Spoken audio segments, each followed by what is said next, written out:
Hi everyone and welcome to my studio.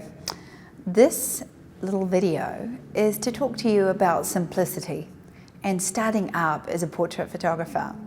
I realized in growing as a photographer, I started off in a very big established studio. I was in my very early 20s and I started out in a big studio that owned a whole lot of stuff that already was selling in the thousands, portraits and weddings. And as we went into the 90s, I was an employed photographer. It's probably a really lucky place to be when you're a startup photographer, to be employed in a big working studio, because I didn't have the stress of building a business and learning to shoot at the same time. I really was able to shoot and be employed for 10 years in a working studio before I went out on my own. Of course, it didn't make going out on my own any easier. And as an employed photographer, I got a wage, but it was never enough to build a business or make a start because I was young and I was really just doing a job. All of a sudden, I turned 30 and I realized for the last 12 years I'd been in this industry, but I wasn't really making headway in my personal self, and I knew the only way to do that would be to go out, strike out on my own in a business. And so I built a studio into my garage in the country. So I went from being on a medium format, beautiful big Hasselblad film camera in a big city studio that had a lot of props and a lot of backdrops and a lot of lights and a lot of, fancy equipment, to suddenly being a backyard girl in a garage studio with a 10D digital camera.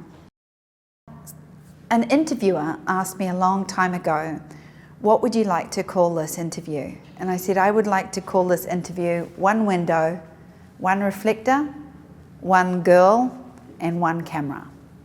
Because if you give me a window where I can diffuse the light and bounce the light, if you can give me a reflector, whether that is a polystyrene board, whether it's a V-flat or foam core board that I can bounce the light back in, you give me one camera with a good lens, and you give me one girl, then I could make $3,000 a day. And that's all I need, whether I'm in somebody's lounge, whether I'm in a hotel room, or whether I'm outside and I've got a scrim or fabric diffusing the light over a V-flat. I can make thousands of dollars. And I maintain to this day, all fancy props aside, all equipment aside, the power of what we do is that simple.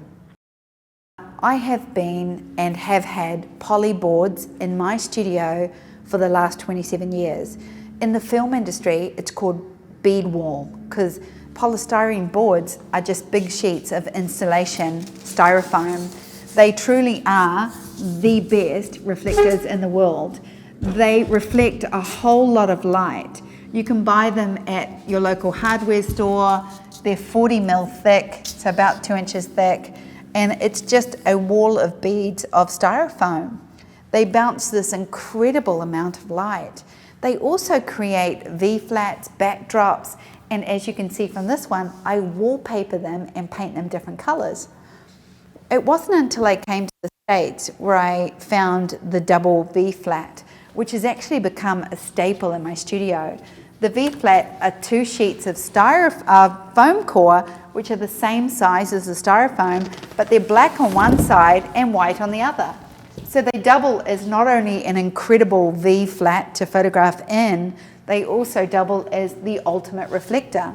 They are lighter than the styrofoam, easier to maneuver, and they stand alone if you gaff tape them together like a V. This here is a laser light scrim. It's a $400 scrim. It happens to fit in my window. It's quite extraordinary, and it's 2-stop diffuse scrim. It's a beautiful scrim and it breaks down, it's portable.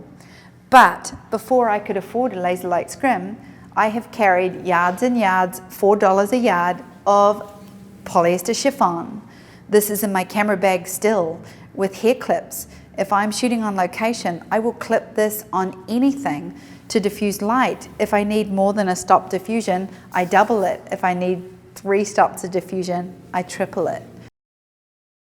If all of this was to fall away tomorrow, I would choose a poly board, a camera, a diffuser, and a window. And I would build a business in any country in this world by taking beautiful portraits of people. I guess the experience that I enjoy the most is watching people see themselves and see what I can create with these simple tools. I've had people say to me in my garage, "You're really good at this. You could do this for a living." And every now and then my assistants look at me and we will be doing a shoot, an amazing shoot, and my assistant will look at me and he will say, "You know, you're quite good at this. You could do this for a living." And we stand here and laugh. I don't know where you are right now in your world, whether you're shooting a portfolio in your lounge or basement, and whether you're trying to find yourself or you're shooting and trying to be a professional and feeling like a fraud. Everybody who's ever made any business in this world was one day you. And you have to understand that my garage business was the best experience of my life. It was the most amount of fear I have ever experienced, with the most amount of lessons I have ever learned. Mostly it was about learning to receive money, which I love to talk about. It was about building something that come from me, not from the surroundings that I was in. It was about proving that service is more important than anything else. And really it was about developing me as a human being.